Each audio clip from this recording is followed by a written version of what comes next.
अल्हम्दुलिल्लाह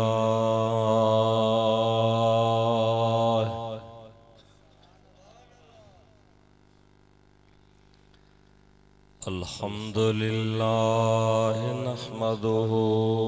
व नस्तईनुहु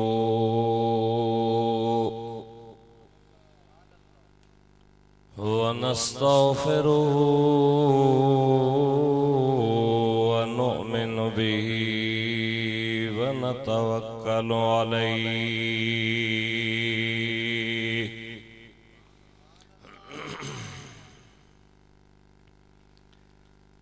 व नऊज़ु बिल्लाहि मिन शुरूरि अनफुसिना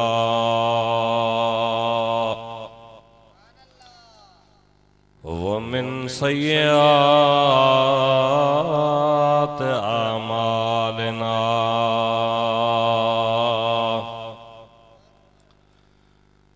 मन यहदिहिल्लाहु फला मुदिल्ल लहु व मन युद्लिल्हु फला हादिय लहु व नशहदु अल्ला इलाहा इल्लल्लाहु वहदहु ला शरीक लहु व नशहदु अन्न सय्यदना व मौलाना सय्यदना मुहम्मदन अब्दुहु व रसूलुहु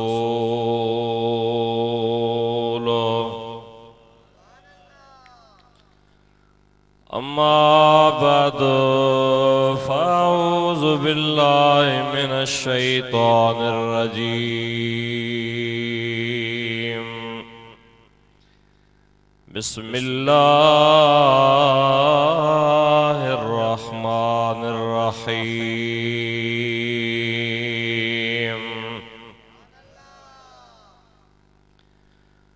मुहम्मदुर रसूलुल्लाह वल्लज़ीना मअहू अशिद्दाउ अलल कुफ़्फ़ार रुहमाउ बैनहुम तराहुम रुक्अन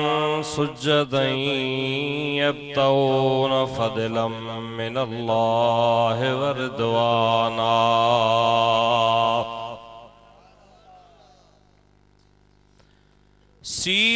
सीमाहुम फ़ी वजूहिहिम मिन असरिस सुजूद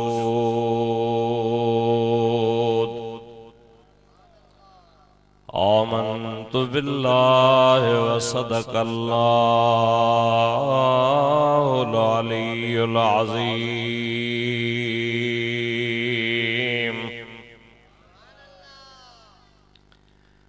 ओ यारन जो शान छाहे यारन जो शान छाहे सरदार खां पुछी ॾिसो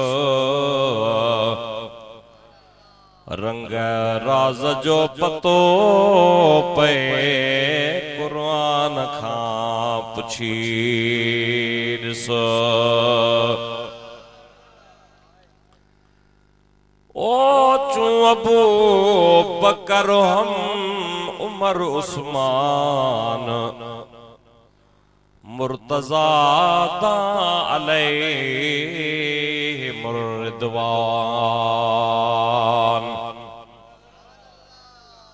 ए बुलबुलाने गुलजे गुलजार अहमदी सल्लु अला मुहम्मद व आले मुहम्मदी। इश्क़ मोहब्बत सां सभई गॾिजी बुलंद आवाज़ सां मुझे महबूब मदीने वारे शहनशाह ते इश्क़ सां मोहब्बत सां अकीदतमंदी ऐं एहतराम सां पर वॾे आवाज़ सां मुझे हबीबन ते दुरूद पढ़ो। अल्लाहुम्मा सल्लि अला सय्यिदना शफीअना हबीबना मौलाना मुहम्मद व अला आलिही व सहाबिही व बारिक व सल्लिम अलैहि तस्लीमा। मोहतरम बुजुर्गो, अजीज दोस्तों, भाईरो, अल्हम्दुलिल्लाह सुम्मा अल्हम्दुलिल्लाह। मियां मोहम्मद हुसैन पंजे पुटड़े पंजे बचड़े जे रस्मे सुन्नत तोहर जेको रसूलुल्लाह सल्लल्लाहु अलैहि वसल्लम जी सुन्नत आ, उन रस्म के उन सुन्नत जे तरीके के जिंदा रखण जे लाइ ही नढड़ो ऐं मुख्तसर प्रोग्राम मुनअकिद कयो आ। हकीकत में त मूंखे हींअर ॿुधायो वियो त मुंहिंजे बाबे ऐं अमड़ जे रूह जे ईसाले सवाब जे लाइ हजरत किबला साईं नाले मिठा साईं रहमतुल्लाह अलैह जे रूह के ईसाले सवाब जे लाइ बि कुछ खत्मान ही लंगरा ही जेको प्रोग्राम कयो वियो आ, अल्लाह कंदो मुखे यकीन आ त हिन जाइ ते भलन भलन कारन कुरान पढ़ियो आ, नबी पाक जी सनाखानी ऐं नात खानी थी आ। हजरत अल्लामा मौलाना मौलवी कारी लियाकत अली साहब जन अवां के मुख्तसर तकरीर बुधाई। चूंकि असां पंहिंजे हिसाब सां एतिरो घणो मां जी तबियत इंतजार करे न थी सके, पर मां तव्हां के लख लख मुबारकूं ॾियां थो त तव्हां मोहब्बत सां इश्क सां ऐं हजरत किबला साईं नाले मिठा साईं रहमतुल्लाह अलैह जन मूंखे याद आ त ही उहो ई मैदान आ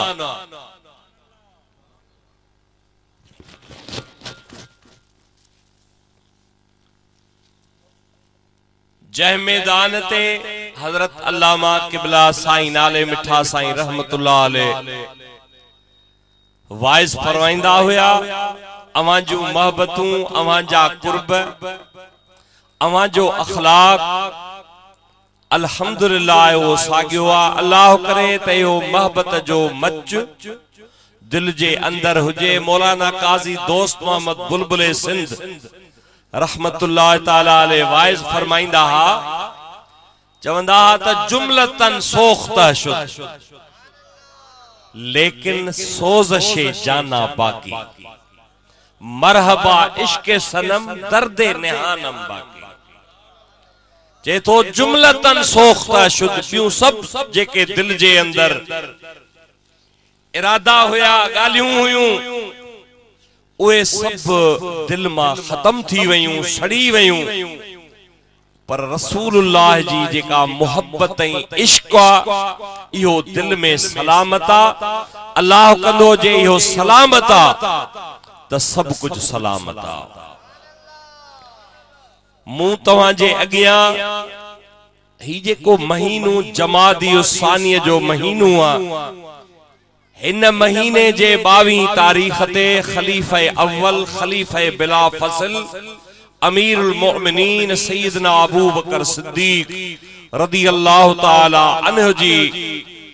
ये समझो विसाल आ, उन जी तारीख आ, उन जे विसाल माना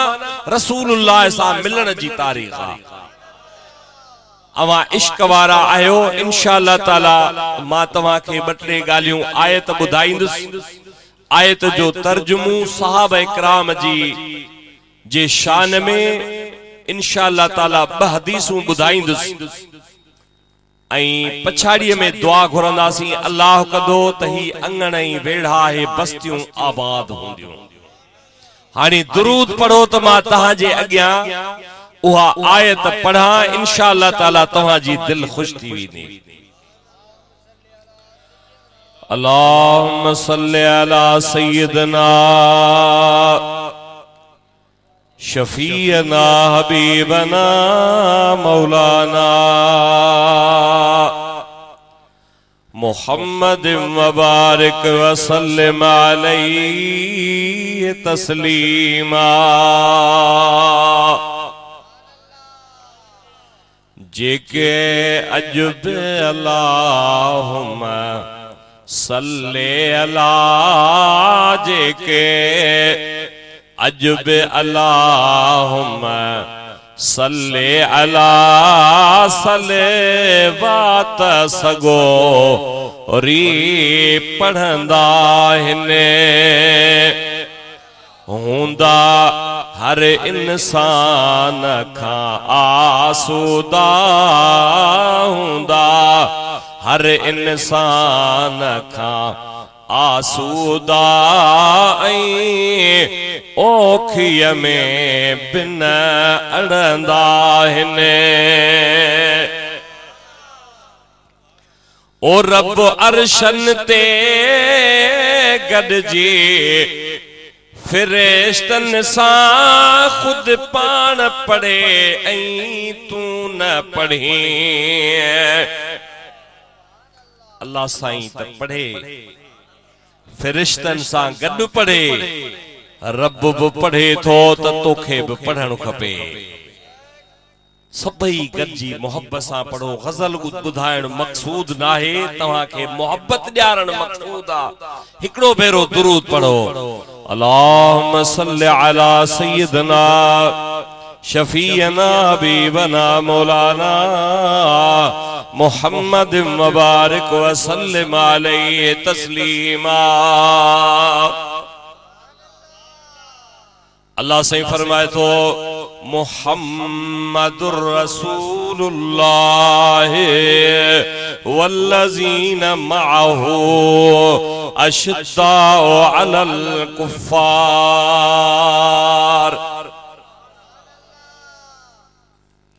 अल्लाह से फरमाए तो मुहम्मदुर रसूलुल्लाह, नबी पाक जो मिठड़ो नालो। अल्लाह से फरमाए थो मुझो मिठड़ो महबूब मदीने वारो मिठड़ो मोहम्मद करीम मु रब जो रसूला। मुहम्मदुर रसूलुल्लाह किताबन में त हर जगह ते मुझे महबूब जो नालो हूंदो आ, पर अल्लाह ताला कुरान करीम जे अंदर चैन जाइन ते मुझे महबूब जो नालो आंदो आ। हिन जगह ते अल्लाह ताला नबी पाक जो मिठड़ो नालो छो आंदो? हिन जगह ते रब करीम मदीने वारे मिठड़े मोहम्मद करीम जो नालो छो आंदो? किताबन लिखियो आ त नबी पाक जन मदीने शरीफ मां मक्के जे उम्रे जे लाए निकरण जो इरादो कयो। अल्लाह ताला मदीने वारे जो तहां के दीदार नसीब करे। हाय वञण लाए वो मदीने दे मुझे दिल में दूध दुखने। हिन पासे वारा सुभान अल्लाह चओ ही कोन था। अगरो बिजली वही हली, लाइट हली वही, मुचो ऊंदे मां फायदो वठी भजी वञा मां, पर सोचम त सब सुञाणू हन छडींदा कोन। ये आहे या कोन? हाय वञण लाए वो मदीने दे मुझे दिल में दूध दुखने। मुहब मदीने वारे के मुझूं अखड़ियों शाल ॾिसने, अखड़ियों शाल ॾिसने। ओ मोटी मोहब मिलन वञण ला एवो मदीने दे मुझे दिल में दूध दुखने हुजूर जे दिल में इरादो थियो त बैतुल्लाह जो दीदार कया सहाबी गड थिया बीरे अली खां इहराम बधाऊं हलंदे हलंदे हुदैबिया जे मैदान में आया हुदैबिया में जो पहुता त मथा खां इन्हनि खे ख़बर मिली तो अल्लाह जा प्यारा रसूल मिठड़ा मदीने वारा मक्के वारा तवा के अचण जे लाए दिल में राजी ना आहिनि हथियार उन्हनि जा खया पिया मेहरबानी करे उम्रे लाए न वञो हुदैबिया मक्के खां 19 किलोमीटर परे आ अल्लाह जा प्यारा रसूल नबी पाक हजरत उस्मान के मोकलियो मशहूर वाक़ियो आ नबी से फरमायो त तू मक्के जे रईसन के च मक्के जे मुशरिकन के मक्के जे कुरैशन के काफरन के च त मां अवां सा लड़न जे लाए न हथियारन सा तवां सा मुकाबलो कयो मुकाबले जा लाए न पर मां रब करीम जे काबे जे दीदार लायो हां मुजा जे के मक्के पाक में मुजा साहबी गुलाम रजी व्यान गुरबत जे करे जे के मक्को छड़े न सग्या जे के पंजे घरन में काफरन धकणी टिकाए छड्या रहाए छड्या मां उनन सा मिला उनन के दिलदारी दिया हजरत उस्मान के नबी से मोकलियो खैर मोटी आया सुल्ह नामो लिखियो वियो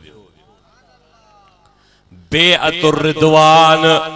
उनमें नबी पाक फरमायो तो ओ मुजा मिठड़ा अली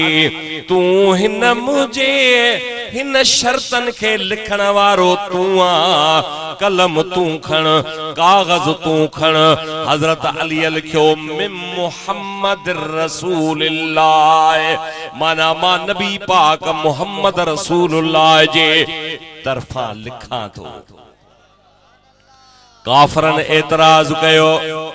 तो ओ अली तू मुहम्मद रसूलुल्लाह लिखी थो जे कदे असा मुहम्मद रसूलुल्लाह लिखण के जे कदे असा मन्यू हा त पो त झगड़ो छा जो आ मुहम्मद बिन अब्दुल्लाह लिख नबी पा फरमायो तो मिठड़ा अली मां भी तोखे चवा थो त तू मुहम्मद बिन अब्दुल्लाह लिख मुहम्मद रसूलुल्लाह मिटे छड हजरत अली अर्ज कयो त किबला मुजा हथ ई कदे कोन था करे सगन जो मां मुहम्मद रसूलुल्लाह लिखी आई मेटिया नेठ नबी पाक सल्लल्लाहु अलैहि वसल्लम जन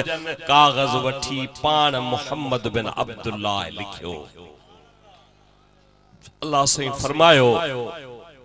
त मक्के जे काफरन मक्के जे मुशरिकन नबी पाक सल्लल्लाहु अलैहि वसल्लम जे लाए मुहम्मद रसूलुल्लाह लिखण जे लाए एतराज कयो आ कत पन्ने ते लिखण जे लाए हुनन जे दिल गवारा न कयो आ रब फरमायो त कुरान जे सूरे फतह में हिन जगह ते मां मुहम्मद रसूलुल्लाह लिखराए थो छड्या मुजा सहाबी पढ़न मां मदीने जे मिंबर में बैतुल्लाह में मुताफ में मक्के में मदीने में ताइफ में मां त पढ़ा मुजा सहाबी सगोरा पढ़न मुजा अहल बैत पढ़न खातून जन्नत पढ़े सजी दुनिया आई हो मुहम्मद रसूलुल्लाह वल्लजीन मअहू अशिद्दा अलल कुफार हाफिज पढ़न आलिम पढ़न ओ काफिरो तवा रसूलुल्लाह जे मुहम्मद रसूलुल्लाह पन्ने ते लिखण का दिल तवा जे गवारा न कयो आ मां रब कुरान में लिखा तो मुस्तफा जा गुलाम पढ़ंदा रहंदा मुहम्मद रसूलुल्लाह तवज्जो कयो अजीजो दोस्तो नबी साईं जे नाले जो तहा के बरकतूं बुधाया बुधंदो न अजीजो दोस्तो जंहिंजे मिठड़े नाले बुधण में वठण में एडो मज़ो आ तो उन जे सूरत में केडो न मज़ो हूंदो। आशिक फरमाए थो इस सूरत नू में जाना खाक जान जहाना खा। समझा तो हानी सफा डरा थी विया हो। हाँ न इस सूरत नू में जाना खाक जान जहाना खा। सच पुछ दई ते रब देशा ना खा। जिस शान तू शान ना सब बनिया। अजीजो दोस्तों मिठड़े महबूब जो मुबारक नालो हजरत सैयदना इमाम मालिक रज़ी अल्लाह ताला ने मदीने जो तमाम वडो आलम थी गुजरियो आ। हुजूर जे मदीने में रहंदो हुयो कदे बि रस्ते जो विच वठी न हलियो। मानुन पुछो तो ओ इमाम मालिक विच वठी छो न थो हली, पासा वठी छो थो हली। चयाई त नबी पाक जो दौर मुबारक हुजूर जो ज़मानो वेझो गुजरियो आ। इनन घटन में इनन गलन में इनन रस्तन में मुस्तफा जा पैर मुबारक लगान, कदम मुबारक लगान। मता कदमन जे मथा कदम अचन बेअदबिया वो इमाम मालिक तो फरमाए। इमाम मालिक फरमायो त जह बे घर में मुझे महबूब मिठड़े मोहम्मद करीम जे नाले सा को भी मानू हिकड़े घर में हुंदो त अल्लाह ताला उन घर के बरकतुन खां खाली कोन कंदो। मना हुजूर जे नाले सा मुहम्मद हुजे सल्लल्लाहु अलैहि वसल्लम या अहमद हुजे या मुस्तफा हुजे, इन्हन अखरन मां इन्हन नालन मां मन कान फी बैतिही इस्म मुहम्मदिन औ अहमदिन। अल्लाह ताला जे प्यारे हबीब जो फरमान आ। इमाम मालिक रिवायत कयो आ त जै घर में नबी पाक जे नाले वारो मानू दो अल्लाह उन घर के बरकत वारो बनाईंदो। बी हिकड़ी हदीस ॿुधी छॾियो। नबी पाक सल्लल्लाहु अलैहि वसल्लम फरमायो त मन कान लहू वलदुन को भी मुझो उम्मती हुजे उनखे औलाद जाओ उनखे पुत्र जाओ आई उन पुत्र पंहिंजे जो नालो उन जो नालो मुहम्मद रखियाई बेहुब्बी मुझे मोहब्बत जे करे उन पंहिंजे पुटड़े जो नालो मुबारक मां मोहम्मद वारो नालो रखियाई या अहमद नालो रखियाई बेहुब्बी मुझे मोहब्बत जे करे आई मुझे बरकत जे वास्ते वत बर्रुकन बरकत हासिल करण जे लाइ जै पंहिंजे बचड़े जो नालो मां मोहम्मद वारो नालो रखियो। नबी पाक सल्लल्लाहु अलैहि वसल्लम फरमायो त क़यामत जे ॾींहुं मां उन शख्स जी शफाअत कंदुसि। हदीसुन में आयो आ त ब हिकड़ा शख्स अल्लाह साईं जे दरबार में क़यामत जे ॾींहुं हाज़िर कया वेंदा। अब उते तहां के भी हलणो आ, असा के भी हलणो आ, तोखे भी हलणो आ। उते माइट तोखे कम न ईंदा, उते मुर्शिद कम न ईंदो, पीउ कम न ईंदो, पुट कम न ईंदो। उते जे तोखे कम ईंदो त मदीने वारो घोट कम ईंदो। मानू सब ॿिए जाइ ता बेजार थी हुजूर जे दरबार में ईंदा। आला हजरत फरमाए तो कलीमो मसीह खलीलो नजी सभी से कहीं ना बनी ये बेखबरी में खल्क फिरी ये बेखबरी में, खल्क फिरी कहां से कहां तुम्हारे लिए या रसूल अल्लाह, तुम्हारे लिए। हुजूर जे दरबार में नबी से फरमायो तब मानू रब जे सामू ईंदा, अल्लाह से फरमाइंदो त तव्हां बई बगैर हिसाब जे जन्नत में वञो। बई दिल में सोचींदा त यार अमल त सामे आहिनि कोन, असां त बेअमल हूं, असां त कदहिं नेक अमल कोन कयो। हर माण्हूअ खे पंहिंजी नेकी सुझे थी, बुराई भी सुझे थी। उहे ॿई वेचारा दिल में सोचींदा त भला रब ये मेहरबानी छो कई आहे। है कहते कंदो बि को चार मेहरबानियूं, परवरदिगार जूं हजार मेहरबानियूं, परवरदिगार जूं हजार मेहरबानियूं। अर्ज़ कंदा ओ मुंहिंजा मौला असां खे पंहिंजे अमलनि जी ख़बर आ, भला ॿुधाए त बिना हिसाब जे जन्नत में छो थो मोकिली। रब करीम फरमायो त मूं कसम खणी छॾियो आ पंहिंजे ज़ात जो त मन कान लहू इस्म मुहम्मदुन औ अहमद। अल्लाह से फरमायो ओ मुंहिंजा प्यारा बानड़ा, मां पंहिंजे ज़ात जो कसम खणी छॾियो आ, पंहिंजे जान जे मथां, पंहिंजे मथां मूं रब करीम लाज़िम करे छॾियो आ त नबी पाक जे उम्मत मां मुंहिंजे बाननि मां जंहिंजो बि नालो मुहम्मद हूंदो सल्लल्लाहु अलैहि वसल्लम या अहमद हूंदो, उनखे मां बिना हिसाब किताब जे जन्नत में मोकिलींदुसि। अल्लाह से फरमाए तो मुहम्मदुर रसूलुल्लाह वल्लज़ीन मअहू। अल्लाह से नबी पाक जे असहाबन सगोरन जो जेके हुजूर सां गॾु हूंदा हा, पतंगन वांगुर सिर ॾियण वारा, जान ॾियण वारा, पर नबी साईं त उन्हनि ते ओॾी महिल थोरा करे छॾिया। हजरत अब्दुर्रहमान बिन औफ का रिवायत नबी पाक सल्लल्लाहु अलैहि वसल्लम जन वेठा होया। हुजूर फरमायो अबू बकर फिल जन्नत,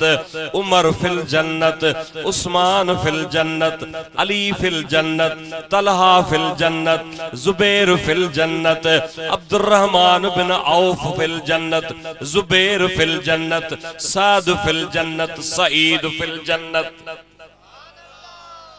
नबी साईं जन हिकड़े मौके ते इए फरमायो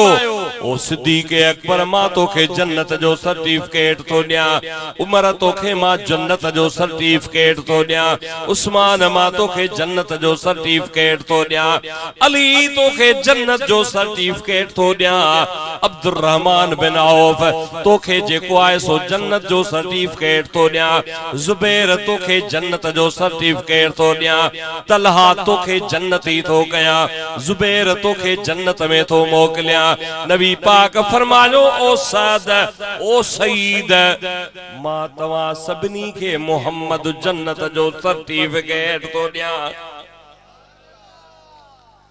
हुजूर जन रुगो सहाबन के जन्नती चयो, नबी साईं सबनी सहाबन ला चयो त ला तमस्सुन्नार मुस्लिम रानी औरा मरानी।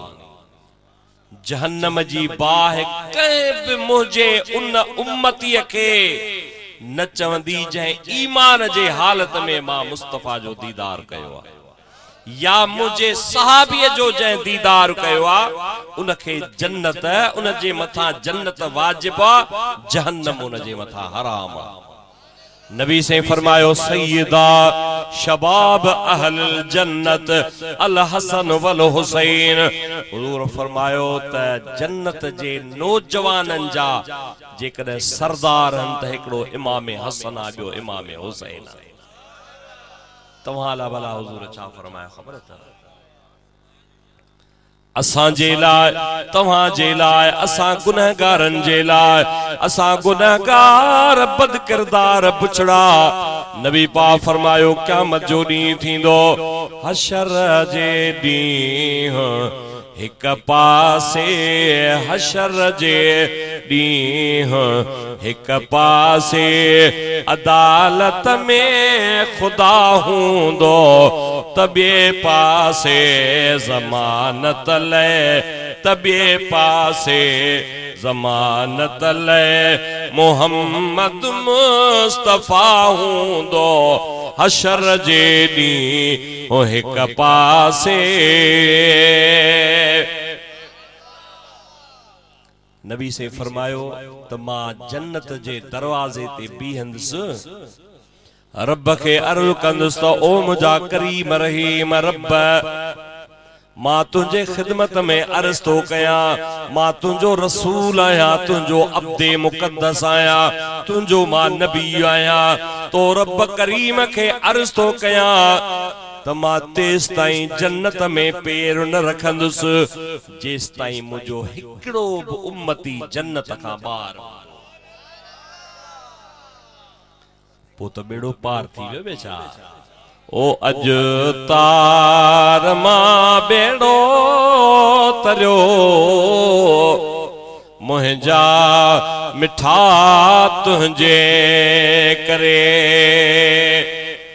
अगर वो मुखे ले कयो तो चयो त यार इहो जरूर बुधाइजा मुझे जे अची वियो अरे में त अची विदो अज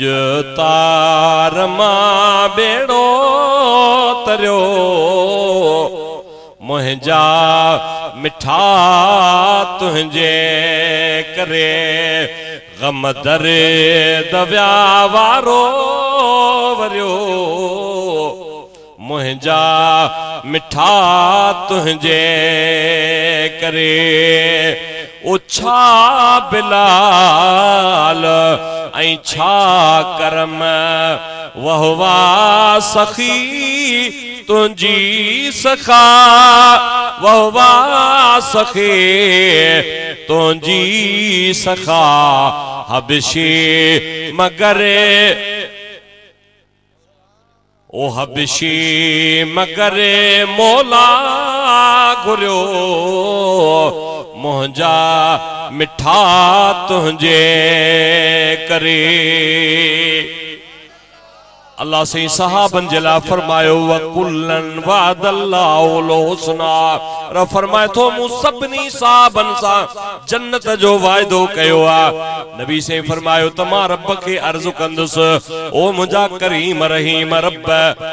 मुंहिंजी सॼी उम्मत जन्नत में वञे। नबी से फरमायो जॾहिं सॼी उम्मत जन्नत में वेंदी त पोइ मां जन्नत में कदम रखंदुसि। नबी से फरमायो जेडी मल जन्नत में कदम रखंदुसि नजर कंदुसि त इन्नल मुत्तकीन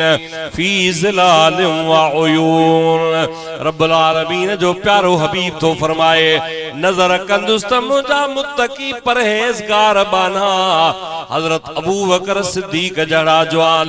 शेरे खुदा जड़ा जवान गौसुल आजम जड़ा जवान जन्नत में पाछन वारन वणन जे हेठा चिश्मन जे मथा टेकूं ॾेयो वेठा हूंदा केतरा उहे त वॾे शान वारा पर तू असां गुनहगार बि उन्हे नेमतुन में।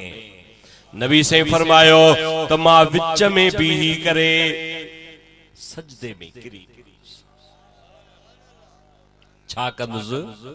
सजदे में किरी पवंदुसि रब फरमाइंदो त ओ मुंहिंजा प्यारा हबीब अॼु त सजदे करण जी महल काने मौक़ो कोने ओ मुंहिंजा महबूब तूं सजदा छो थो करीं सजदो दुनिया जो अमल आ ही त सजदे जे इवज़ जी जाया जन्नता तूं सजदा छो थो करीं। नबी पाक अर्ज़ कयो मुंहिंजा मौला मूं तो मुझे मथा जेके तो वड़ कया मेहरबानियों कयूं तो नबी बनायो रसूल बनायो इज्जत वारो नबी बनायो तो मुझी शफात कबूल कई शफात कबूल करे तो मुझी सजी उम्मत जन्नत में दाखिल कई या अल्लाह मु सोचो तुझे मेहरबानन जो तुझे एहसानन जो तुझे भलायन जो एतराफ किए कया शुक्रियो अदा किए कया सोचुम त सजदो तोखे पसंद हुंदो आ मुझा मौला तो मुझी उम्मत सजी जन्नत में दाखिल कई सजदो करे तुझो शुक्र तो अदा कया नबी साईं जी केडी वडी मेहरबानी हां साईं अल्लाह जो कसम वडी मेहरबानी थींदी ओ मुंडे रोज थो मानू अचे पांधी पिरन जे पार जो मुंडे रोज थो मानू अचे पांधी पिरन जे पार जो भला ही शेर बुधाया ओ चंद्र चोॾींह जाकर खबर काॾे वयो नाले मिठो हित दोस्तन सां मुर कंदे मिलंदो हुयो नाले मिठो अल्लाह अकबर वाकई सही वाकई उहे मुर्क वो मज़ो हुन जे वञण खां बाद में सब सां चिड़ विचड़ थी वियासीं को केॾे रहिजी वियो को केॾे रहिजी वियो ओ बदलुंगी लाडल थोड़ो ख्याल के मटाया न त तकीर न करे सघंदुसि दुरूद मोहब्बत सां पढ़ो अल्लाहुम्मा सल्लि अला सय्यिदना शफीअना हबीबना मौलाना मुहम्मद मुबारक व सल्लिम अलैहि हाजी गुलाम नबी वियो हो हिकड़ी शादी में छाची ओ बदलुंगी लाडल ओ बदलुंगी लाडल तोखे लखे त मुबारकूं अला है बदलुंगी लाडल अल्लाह से फरमाए तो मुहम्मदुर रसूलुल्लाह मुहम्मद अल्लाह जो रसूल आए सल्लल्लाहु अलैहि वसल्लम वल्लज़ीन मअहू जेके महबूब सां गॾु गुज़ारीन था मअहू इने मईयत में रसूलुल्लाह जा सब सहाबी आहिनि छा साईं पर मां तोखे ॿुधाया तफसीर मज़हरी वारे आंदो आ सब सहाबी त हिते मुराद आहिनि पर वल्लज़ीन मअहू मा मुराद मदीने वारो घोटा हजरत अबू बकर सिद्दीक केरा हजरत अबू बकर सिद्दीक अजीजो दोस्तो हबीबन जा प्यारा गुलामो अल्लाह साईं कुरान में फरमायो रुहमाओ बैनहुम पान में मेहरबान अशिद्दाउ अलल कुफ्फार रुहमाओ बैनहुम अल्लाह से फरमाए तो जेके हुजूर सां गॾु रहन था उहे पान में मेहरबान आहिनि काफरन जे मथां सख्त आहिनि अॻिते छा आहे तराहुम रुकअन सुजदन यब्तगून ये आयत हिन जी माना ॾाढी मज़ेदार अथव थोरो तवज्जो कजो अल्लाह साईं नबी साईं जे असहाबन जूं निशानियूं ऐं उन्हनि जो शान कुरान में गायो आहे अल्लाह साईं फरमाए थो तराहुम जिन अखियूं पटे उन्हनि ॾे निहारींदे तराहुम रुकअन सुजदा र फरमाए थो तू अखियूं पटे उन्हनि ॾे निहारींदे त तोखे उन्हनि में तोखे उहे रसूलुल्लाह जा सहाबी रुकू कंदे नमाज पढ़ंदे सजदा कंदे नजर ईंदा र फरमाए थो सजदा छो था कनि यब्तगून फदलम मिनल्लाह व रिदवाना। र फरमाए थो इन्हन जो इरादो सजदे करण मा रुकू करण मा इहो आ यब्तगून फदलम मिनल्लाह त अल्लाह जो फजल मिले, अल्लाह जी भलाई मिले, व रिदवाना। र फरमाए थो ये मुझो रज़ामंदो था गुरन, भलाई जा तलबगारन। र फरमाए थो रज़ामंदे फज़ाइल जा उन्हनि खे मूं ढेर अता कया। सीमा हुम, थोड़ो तवज्जो कयो, सीमा हुम, सीमा चइबो आ ओ हीअ जेका पेशानी आ न, जेका खुदा जे दरवाजे ते झुकंदी आ। सीमा हुम, इन्हन जूं पेशानियूं, फी वजूहिहिम, इन्हन जे मुहन में, इन्हन जे चेहरन में, इन्हन जे पेशानिन में। र फरमाए थो सीमा हुम फी वजूहिहिम मिन असर सुजूद। र फरमाए थो उहे सजदन करण जे करे, नमाजुन जे करे, रब करीम जे इबादत जे करे रब करीम थो फरमाए त इन्हनि जे पेशानियुनि में सजदन जा असर ऐं निशान मौजूद आहिनि। नबी से फरमाया तमन कसुर नवाफिलु बिल्लैल हसन वजहु बिन्नहार। अल्लाह जे महबूब मदीने वाले घोट फरमायो जेको रात जो उथंदो, जेको रात जो तहज्जुद पढ़ंदो, जेको कसरत सा नवाफिल पढ़ंदो, अल्लाह साईं ॾींहं जो उन रात जे उथंदड़ बाने के ॾींहं जो रब्बो न जे चेहरे के रोशन कंदो। अल्लाह से फरमाए थो सीमा हुम फी वजूहिहिम मिन असर सुजूद। र फरमाए थो इन्हनि जे पेशानियुनि में, इन्हनि जे निशानियुनि में, पेशानियुनि में सजदन जे करे असर ऐं निशान आहिनि। सीमा हुम फी वजूहिहिम मिन असर सुजूद। अल्लाह साईं एस ताईं सहाबा जो शान बयान करे बुधायो त ही मिसाल कुरान में मूं ॾिनो आ, पर ज़ालिक मसलुहुम फित तौरात व मसलुहुम फिल इंजील। र फरमाए थो अहिड़ो मिसाल असां तौरात ऐं इंजील में भी बयान करे आया हूं। उहो रब कीअं बयान कयो आ कज़रइन अखरज शताहु फआज़रहु फस्तगलज़ फस्तवा अला सूकिही युजिबु ज़ुर्रा लियगीज़ बिहिमुल कुफ़्फ़ार। र फरमाए थो कज़रइन इन्हनि मुस्तफ़ा जे सहाबा जो, हुजूर जे दीन जो, हुजूर जे मिसाल सहाबन जो, नबी पाक जे दीन जो ऐं सहाबा जो मिसाल कज़रइन पोख वांगुर आ। कज़रइन जीअं पोख हुजे, अखरज शताहु जेका सनड़ी सनड़ी कोम्पिल कढंदी आ, सनड़ो सनड़ो जीअं कणक पोखबी आ,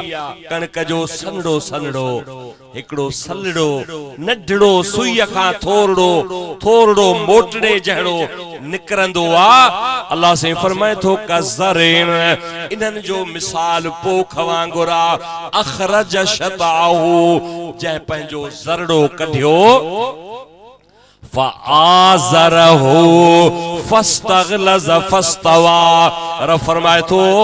त पो उहा कोम्पिल जेका निकती, उहा ज़रड़ी जेका निकती, र फरमाए थो असां उनखे झक खां झोले खां हिफ़ाज़त करे मूं उनखे जीअं इंसान पिनीअ ते बीहंदो आ, उहो फसल तीलीअ ते बीहंदो आ, अला सूकिही उहो पंहिंजे पिनीअ ते बीहंदो आ, युजिबु ज़ुर्रा। र फरमाए थो ॾिसंदड़ खे जेको नज़र कंदो, उन नज़र कंदड़ खे उहो फसल वणंदो। पर अन्या अखर हिकड़ो छॾे छो त माना ठहके कान थी। अल्लाह से फरमाए थो कज़रइन अखरज शताहु फआज़रहु। अल्लाह से फरमाए थो फस्तगलज़ फस्तवा। फस्तगलज़ माना उहो ॾाढो थियो उहो जेको पनड़ो नढड़ो निकरंदो आ न केॾी बि झक झोलो हुजे उनखे उॾाए न सघंदो दीन जॾहिं नबी साईं इब्तिदा में माण्हुनि खे पहुचायो त इब्तिदा में दीन रसूलुल्लाह जो गरीब हो को कबूल करण जे लाइ तैयार न हुयो पर आयत पूरी कया अल्लाह से फरमाए तो फस्तगलज़ फस्तवा पो उहो बराबर थी बीठो सख्त थी बीठो अला सूक ही पंहिंजे तीलीअ ते या पिन्नीअ ते युजिबु ज़ुर्रा पोखींदड़ खे ॾाढो ताजुब तो लगे लियगीज़ बिहिमुल कुफ़ार खास करे काफरन के इहा शे ॾाढी कावड़ाईंदी आ नबी साईं पोख जो मिसाल दिनो नबी साईं दाणे जो मिसाल दिनो ज़रात जो रब मिसाल दिनो त दीन रसूलुल्लाह जो हिकड़े दाणे वांगुर हुयो हानी केडो वडो फसल वधियो आ अल्लाह साईं नबी साईं जे जमात दे इशारो करे तो त लियगीज़ बिहिमुल कुफ़ार इनन काफरन के दिसण में ॾाढो सख्त तो लगे अल्लाह साईं पछाड़ीअ में नतीजो छा थो ॿुधाए अल्लाह से फरमाए तो वअदल्लाहुल्लज़ीन आमनू व अमिलुस्सालिहात नतीजो सॼो इन्हनि लफ़्ज़नि में आहे वअदल्लाहुल्लज़ीन आमनू फरमाए तो मूं उन्हनि सहाबन सां ईमान आणण वारन सां नेक अमल करण वारन सां वअदल्लाह अल्लाह वायदो कयो आ अल्लज़ीन आमनू जिन ईमान आंदो आ व अमिलुस्सालिहात ऐं नेक अमल कयाऊं रब फरमाए थो मुंहिंजो वायदो उन्हनि सां कहिड़ो आ लहुम मग़फ़िरतुं व अजरन अज़ीमा रब फरमाए थो इन्हनि खे मां बख़्श त कंदुसि पर उन्हनि खे अजरे अज़ीम अता फरमाईंदुसि हिकड़ी हदीस ॿुधो पोइ दुआ घुरो नबी साईं जो हिकड़ो सहाबी हो अर्ज़ तो करे त कुन्तु मअन नबी सल्लल्लाहु अलैहि वसल्लम फी हायत मिन हीतानिल मदीना वरी बि मदीनो तो याद अचे हां साईं अल्लाह मदीनो ॾेखारेव अल्लाह साईं जो प्यारो हबीब मदीने वारो शहनशाह हिकड़े सहाबीअ सां गॾु आ सहाबी तो चे त कुन्तु मअन नबी सल्लल्लाहु अलैहि वसल्लम मां अल्लाह जे रसूल सां गॾु आ हथ हथ में आ फी हाइत मिन हीतानिल मदीना मदीने जे बागन मां हिकड़े बाग में मुंहिंजो महबूब हलियो हाइत हीतान चइबो आ भितन खे ऐं हीतान हाइत उन बाग खे चइबो आ जंहिं बाग खे भित फिरियल हुजे अल्लाह जा प्यारा रसूल मेन गेट खां अंदर दाखिल थिया अंदर नबी साईं जन गेट जे भरसां हिकड़ो कमरो हो हुजूर जन उते वेठा मां कुर्बान वञा हुजूर जे गुलामन तां है माखी मिठी ॾाढी मगरे माखी मिठी ॾाढी मगरे मुंहिंजो मिठल तिन खां मिठो मेठा जजी तिन खे ख़बर अल्लाह मेठा जजी तिन खे ख़बर जिन रूबरू दिल बर ॾिठो माखी मिठी साहबी चे तो हुजूर मुखे गड विहारियो हुजूर फरमायो तो ओ मुजा मिठड़ा साहबी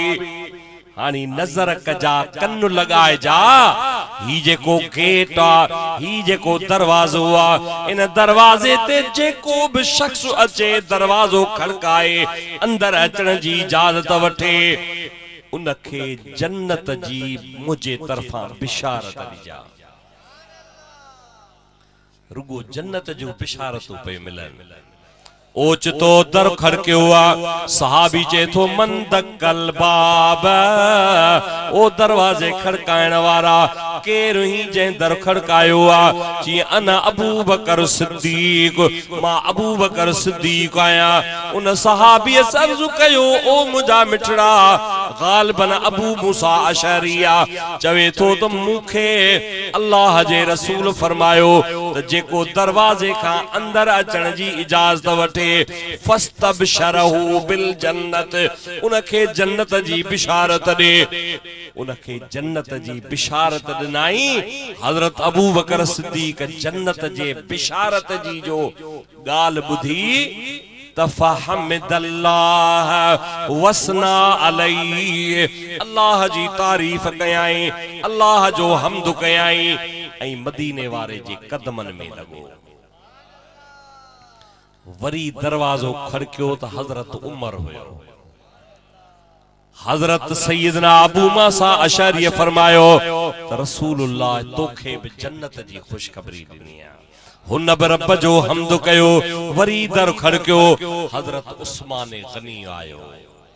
ओ मुझे महबूबन करीमन जा प्यारा गुलाम ई रसूलुल्लाह जा सहाबी सगोरा अज असाई अवा गुनहगार बद किरदार उन्हन जे ओ जेको उन्हन जो मिट्टी या जेका पेरन जी पणिया उन मिट्टी जे दज़ जे पान बराबर नायूं पर नबी साईं त तोखे असा के भी रब खां शफात घुरी जन्नत में वठियो पियो हले ई मुस्तफा जो दीन अल्लाह से फरमायो मुहम्मदुर रसूलुल्लाह वल्लजीन मअहू अशिद्दाउ अलल कुफ्फार अल्लाह साईं नबी के रसूल बनायो हुजूर जे सहाबा जो रब शान उहो बयान कयो जेको तोखे मुंह बुधायो अल्लाह कंदो त रसूलुल्लाह जे मुस्तफा करीम जे सोहबत वारन जे सदके रब्बुल आलमीन असां के भी चंगी सोहबत नसीब कंदो अल्लाह सही उन कामिलन जे जिक्र करण जे सदके रब करीम इन अंगण के न गोठड़े के न बस्ती के मोहम्मद हुसैन जे घरड़े के अवा जे घरड़न के रब्बुल आलमीन शाद आबाद फरमाए अल्लाह साईं हबीबन करीमन जे सदके में सबनी जो बेड़ो पार फरमाए वमा अलैना इल्लल बलागुल मुबीन व आखिर दावाना अल्हम्दुलिल्लाहि रब्बिल आलमीन हानी इए थींदो त कुल शरीफ तवा पढ़ंदो छो तो मोहम्मद हुसैन बुधायो त कुछ खत्मा हन उहे वालदैन नबी साईं जी सजी उम्मत साईं नाले मिठा साईं रहमतुल्लाह अलैह तवा भी कुल पढ़ो त तहा के बुन में शरीक कयूं बिस्मिल्लाहिर रहमानिर रहीम कुल वल्लाहु अल्लाहु समद इन शर्र मा खलक व मिन शर्रि गासिकिन इज़ा वक़ब व मिन शर्रि नफ़ासात फिल उक़द व मिन शर्रि हासिदिन इज़ा हसद लेकिन नास ला नास मिन शर्रि हासिदिन इय्याका नअबुदु व इय्याका नस्तईन इहदिनस सिरातल मुस्तक़ीम सिरातल लज़ीना अल्लाहु आमीन अल्लाहुम्मा सल्लि अला सय्यिदिना मुहम्मद व अला आलि सय्यिदिना मुहम्मद मुबारक व सल्लिम अलैहि मुझा मालिक साईं जेके खत्मा शरीफ मुझे हवाले किया विया जेको जमात पढ़ियो आहे इन महफिल जो सवाब नात खानी कुरान खानी जो सवाब सहाबा इकराम जो जिक्र कयो वियो आहे उन जो सवाब मदीने वारे जे दरबार में हदियतन पेश था करियो या अल्लाह तू कबूल फरमा मदीने वारे जे मार्फत सा चार यार पंतन पाक सहाबा इकराम अहल बैत उज़ाम मुर्शिद पीरान पीर दस्तगीर सैयदना अब्दुल कादिर जीलानी सैयदना व मुर्शिदना हजरत इमाम आज़म इमाम अबू हनीफा रहमतुल्लाह तआला अलैहि या अल्लाह सैयदना इमाम रब्बानी मुजद्दिद मुनव्वर अल्फसानी रहमतुल्लाह अलैहि रूह के सवाब पहुंचा या अल्लाह असांजे बिरादरम अजीज मियां मोहम्मद हुसैन उन जा वालिदैन माइट मिट अजीज करीब उन जे अरवाह जे रूह के सवाब पहुंचा या अल्लाह साने महबूब मिठड़े हजरत किबला साईं नाले मिठा साईं रहमतुल्लाह अलैहि रूह के सवाब पहुंचा उन जा जन्नत में दर्जात बुलंद फरमा मुझा मौला उन फकीर अहलुल्लाह दरवेश जो जेके मोहब्बतूं हुयूं उहे असांखे अता फरमा। या अल्लाह उन जे तरीक़े ते असांखे हलण जी तौफ़ीक़ नसीब फरमा। हाज़रीन जमात सां सभिनी जा अज़ीज़ करीब फ़क़ीर उन्हनि सभिनी जे रूह खे सवाब पहुचा। या अल्लाह मूंखे ॿियनि जा नाला त कोन था अचनि पर मियां मोहम्मद इदरीस फ़क़ीर अल्लाह साईं तू उनखे बि जन्नत में जायूं ॾिजा। हिन ॻोठ वारनि गिरदो नवा मुक़ामनि में औरतूं मर्द जेके मदफून आहिनि तिन सभिनी खे बख़्श फरमा। या अल्लाह सभिनी जो बेड़ो पार फरमा। उहे कम कराज में तू ऐं तुंहिंजो हबीब राज़ी हुजे। बिबरकत इन्नल्लाह व मलाइकतहू युसल्लूना अलन नबी या अय्युहल्लज़ीना आमनू सल्लू अलैहि वसल्लिमू तस्लीमा।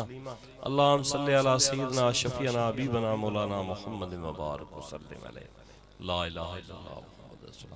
मोहम्मद हुसैन तोखे लख मुबारक।